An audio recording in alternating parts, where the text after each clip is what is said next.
Hello, everyone. I'm Blayne Gilmer. Welcome to this SEC Morning Report on Southeastern 14. Today is August 30th. It is a Wednesday. We are just a couple of days away from week one. All the SEC teams getting into action. Vanderbilt kicked it off against Hawaii in week 0, but now all the other SEC teams get to join in on the fun, and we are going to have coverage here for you. Chris Lee does a daily show each and every day during the week with Blake Lovell, with Gavin Schoenwald, who played tight end at Vanderbilt.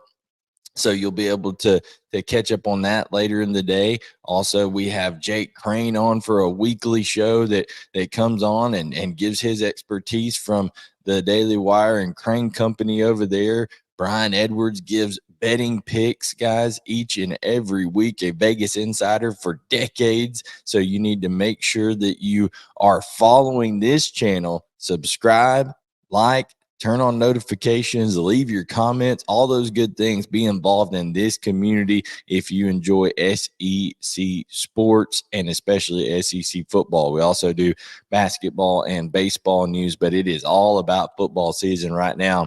We're going to kick off this morning report with talking about Aaron Anderson. Aaron Anderson is a transfer from Alabama to LSU. A former 5-star guy from Edna Karr High School, just dynamic player that Brian Kelly announced yesterday will be the kick returner and punt returner for LSU in 2023. Mike Denbrock had come out a couple of weeks ago during fall camp and said, hey, this is a guy we have to find ways to get the ball to. And, now Brian Kelly is putting the ball in his hands in kickoff returns and punt returns. So you're talking right there, probably between kickoff returns and punt returns, probably 5-6 touches a game there. And then you're going to add on top of that, I guarantee you they're going to find ways, whether it's on some kind of jet sweep or reverse or quick short passes, maybe even down the field passes, a good 5-6 attempts at least for him there a game. This is a guy who could get 10 touches a game for LSU. He's diminutive, but he's electrifying. He's a lightning in a bottle type player, 5'8", 190 pounds, quick change of direction ability, start stop, can accelerate away from people with ease. So I think Aaron Anderson is a guy who just has to touch the ball for LSU, like Mike Denbrock says, and you can see that. LSU wasn't great in special teams last year, and this is going to give an added boost to the Tigers this year with Aaron Anderson coming on board. So that is a huge deal for LSU this morning, and something that we definitely need to talk about there. He's not the only guy that is going to be an electrifying returner and also a guy that's dynamic, and LSU is going to find different ways to get him the ball. There's other guys around the SEC that are electrifying players, guys that have to be used in Swiss Army knife utility type ways, guys that their team is going to find different ways, whether it's gadget plays, whether it's lining them up in the backfield at receiver, jet sweeps, short passes, screen passes in the return game. However, they're going to find ways to get them the football. And we thought we'd put some of those out there for you this morning, just looking around, finding different things that SEC teams are saying coming out of fall camp. And there's some guys that, on a couple of these big-time contenders that I think you've got to look for, especially at Alabama. We'll talk about two guys that I think aren't getting a whole lot of love that probably need to for their playmaking ability. Kendrick Law and Emmanuel Henderson are guys that are going to be returning kicks for Alabama. But when it comes down to it, Kendrick Law is a guy that is going to – he's been there now for a little bit at receiver, and I think he's going to be utilized in different ways. Emmanuel Henderson is a guy who played some running back in high school. He was listed as an athlete coming out. He's going to return kicks for Alabama. as well. And I think you could see him utilized in a variety of ways. To continue to hear really good things coming about him at fall camp there, that he makes plays and things of that nature. So look for those two guys to be used in a variety of ways for Alabama, staying inside the state of Alabama, and then moving over to the other side of the Iron Bowl. There would be Auburn. And Brian Battie is a guy who transferred over from South Florida, dynamic kick returner. He's going to back up Jarquez Hunter at running back. I think he's athletic enough. They could put him out in the slot. They could do him with some jet sweep type action. They could get him quick passes, things of that nature. I think you're going to see Hugh Freeze be creative, as he always is, inside of his offensive design. But Brian Battie is a guy who is going to be dangerous at kick returner for Auburn. Brian Battie has over 1,400 yards returning to his credit in his career from his days at South Florida, has 3 returns for touchdowns to his credit as well. All those came in the 2021 season, average 24.2 yards per return during his career. So that's a weapon that Auburn is going to have at their disposal. And like I said, he's a guy, 5'8", 170, that can be used, a little bit of gadgetry here and there, running back, some slot receiver, some kick returner. So that is a weapon for Auburn. Ainias Smith is another guy that came to mind. Jimbo Fisher at Texas A&M has talked endlessly about how much they love Ainias Smith, not only on the field but off the field, his leadership, things of that nature, that he just kind of leads by example. And he's a guy that everybody looks to and knows can make plays. He's a guy that we've seen throughout his career line up at different positions for Texas A&M. I think he's a guy that he can return punts and kicks. He's a guy who can line up at receiver. Of course, he can also play running back. They're very confident, especially with some of the youth that they have at running back. They're very confident being able to line him up and let him run the football a little bit. He didn't get as many carries over the last couple of years. Only got a total of 11 carries the last couple of years. But in 2020, in that COVID season, he got 49 rushing attempts on the year. So I think you'll see him probably get, closer to maybe 15, 20 carries at least this year. And then, of course, we know what kind of threat he is receiving the ball. He's a guy who can catch the screens. He can do different things like that. So I think Ainias Smith is a guy that you have to look at as a dynamic player, a difference maker for Texas A&M. And like I said, with that youth at the running back position, I think he'll be used, whether it's throwing it to him out of the backfield or lining him up at running back and actually letting him run it. He can run it in between the tackles or outside the tackles from time to time as well. He's probably going to be the primary punt returner for Texas A&M. So another electrifying guy that I think needs to be looked at very closely. People aren't looking at that Texas A&M wide receiving core as a whole well enough, and I'll talk about that here in just a minute, because I think that it's one of the more underrated groups in the entire SEC. Everybody knows about Barion Brown. Barion Brown is an electrifying kick returner.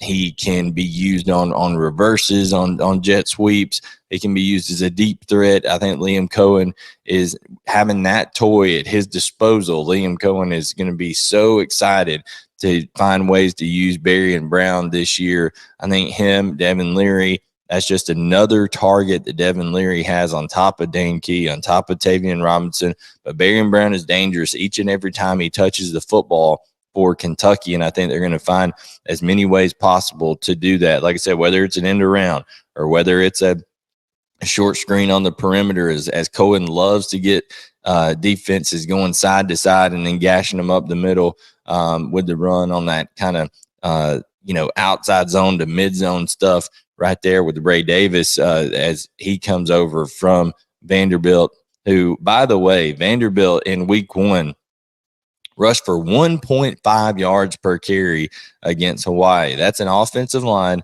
that Ray Davis ran behind last year and had over 1,000 yards rushing primarily the same offensive line, which tells me, hey, Ray Davis was doing a lot of that work himself. And I think with a retooled offensive line there at Kentucky, Ray Davis could be in for a 1,500 type yard season over there, because I just don't think he was getting as much help as he needed at Vanderbilt. They did not run the ball effectively at all against Hawaii. So I think it shows you what type of player Ray Davis is. But Barion Brown's the topic there on as far as most electrifying players in the SEC. He's one of them.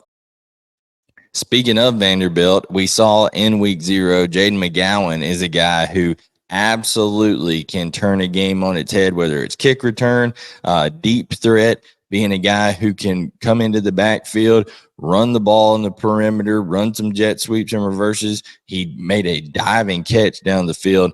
I had a bold prediction for Vanderbilt this year that Jayden McGowan would be a guy that has over 1,500 all-purpose yards. He had 97 just on one kick return in week 0. And then I think had another 72 yards receiving, had some yards rushing. So I think my bold prediction for Jayden McGowan is off to a nice start over there for Vanderbilt. Clark Lee's going to find a variety of ways to use him. I think he's a like I said, that Swiss Army knife, electrifying type player, and Vanderbilt is going to find ways and needs to find ways to get him the ball as much as possible. Luther Burden, of course, fits this.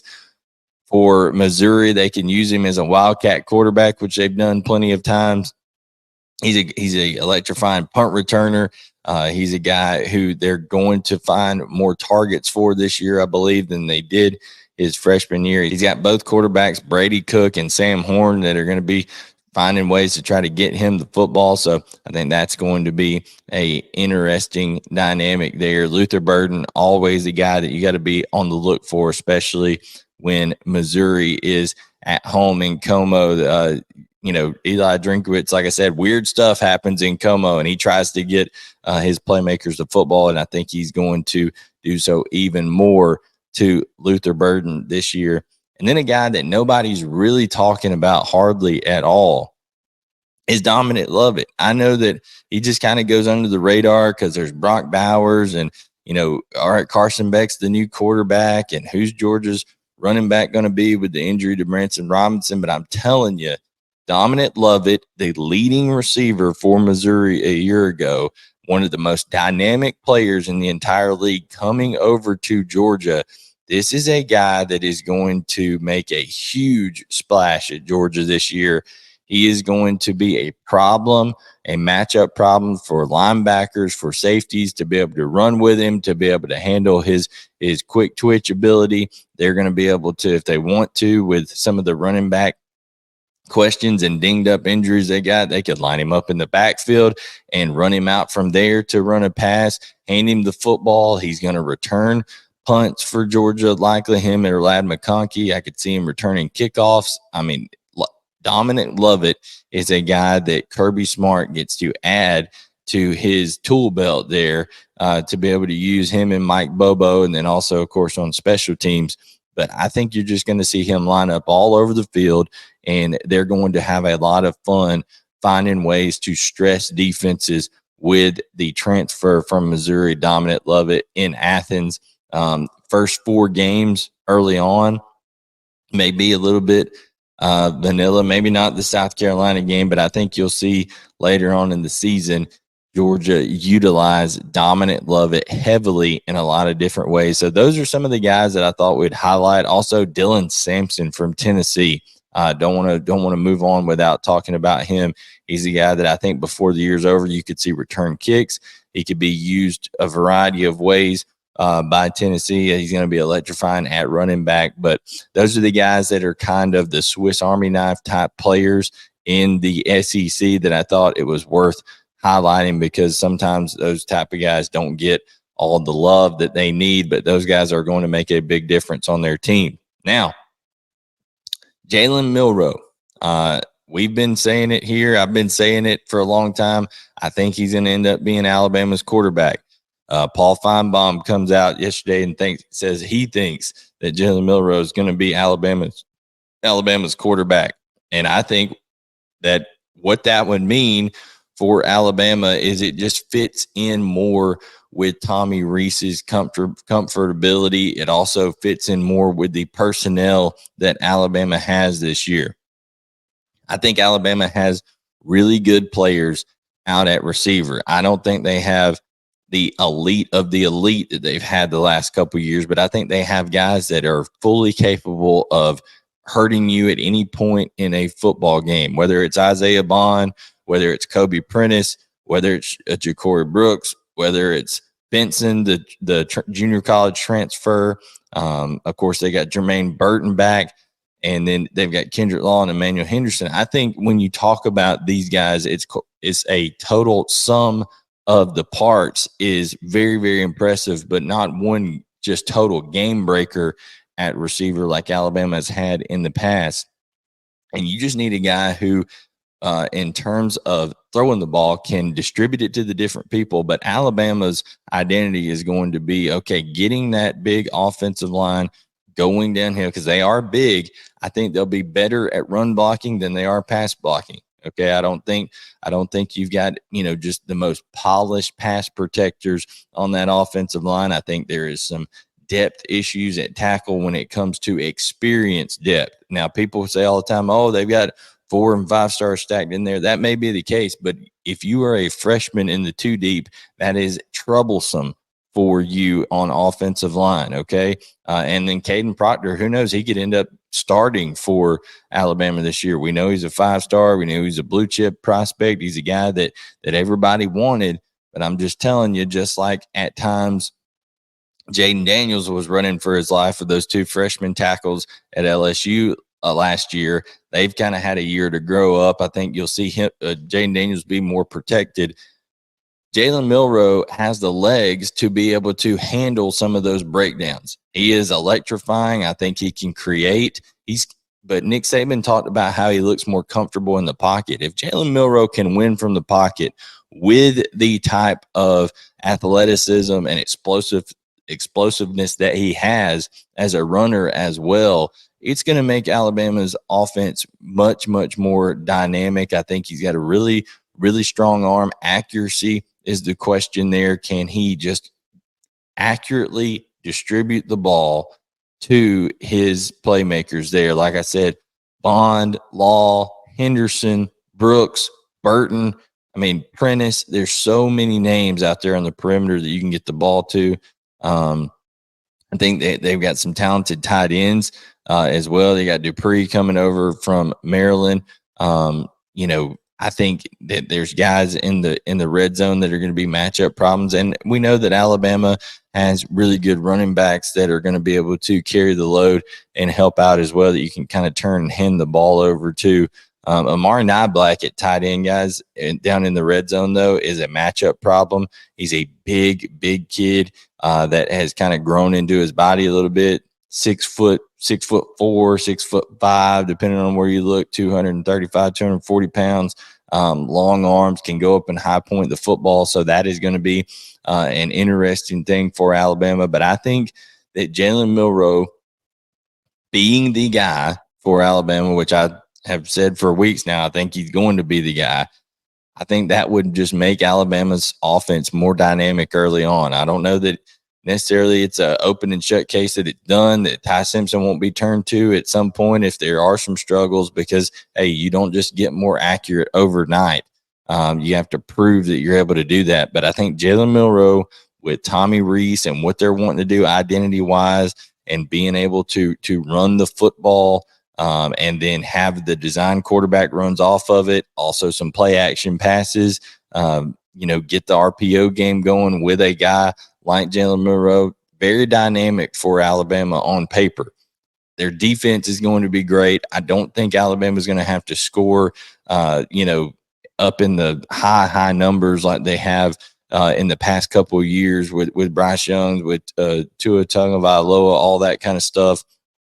I think you're going to look more, okay, can Jalen Milroe be a version of Jalen Hurts, but maybe even more dynamic in terms of speed and running the football? Because I think that Jalen Milroe is a game breaker and probably the best running back on Alabama's team when it comes to natural instincts with the ball in his hand. So that is what that could mean for Alabama. A lot of people, you saw all the ESPN pundits, Kirk, Desmond, Pat McAfee, all these kind of guys, Reese Davis, all these guys pick Alabama to win the SEC. Listen, I think you got to get past LSU first. They're the champs of the West right now that are defending, and I think they did nothing but get better. So it's going to be an interesting matchup with them. I think Texas A&M is a really good team this year that is going to put it all together. And then, of course, Georgia has something to say with being the back-to-back national champions, and then they'll be waiting on Alabama and Atlanta, in my opinion, in that SEC championship game, if Alabama does indeed get there. And I don't think you can just pencil in anybody over Georgia after these last couple of seasons. But I do think if Jalen Milroe is in fact the quarterback for Alabama, it just brings a whole new level of frustration for defenses because of his legs, because of the things that they can do. I just think the dynamic of how their receiver room, that receiver position is built, allows them to say, hey, we don't need to have a guy who's going to sit back there, Peyton Manning style, and just carve people up. We're going to have receivers that can win. We're going to have receivers that can get some separation. We need a guy who can just give them a chance to make a play, and then also can make up for any kind of mistakes that maybe some of the younger players on the offensive line make, and erase some of those with his legs by escaping pressures, things of that nature. I think Jalen Milroe can do that. Guys, make sure to like, subscribe, turn on notifications. We really, really would appreciate that. It helps us out a lot, and we love sharing this content with you. It's totally free. Just hit that thumbs up button, subscribe, and leave your comments about today's SEC morning report here. For all the guys over at Southeastern 14 with Chris Lee, Blake Lovell, the entire team, thank you so much for tuning in, and we will catch you guys tomorrow to talk more SEC football, as we are a couple of days from week 1 kicking off here. Excited to see some things, with Florida and South Carolina playing. Excited to see just Georgia, how they look even against a cupcake team, how the new quarterback looks. So there's all kinds of matchups, and we're going to dive into some of the things that we want to see in week 1 out of each team tomorrow morning. So tune in with us on that. And then also make sure you tune into the daily show here in a couple hours with the guys here on the channel. So thank you so much for tuning in to Southeastern 14. I'm Blayne Gilmer, and we'll catch you guys next time.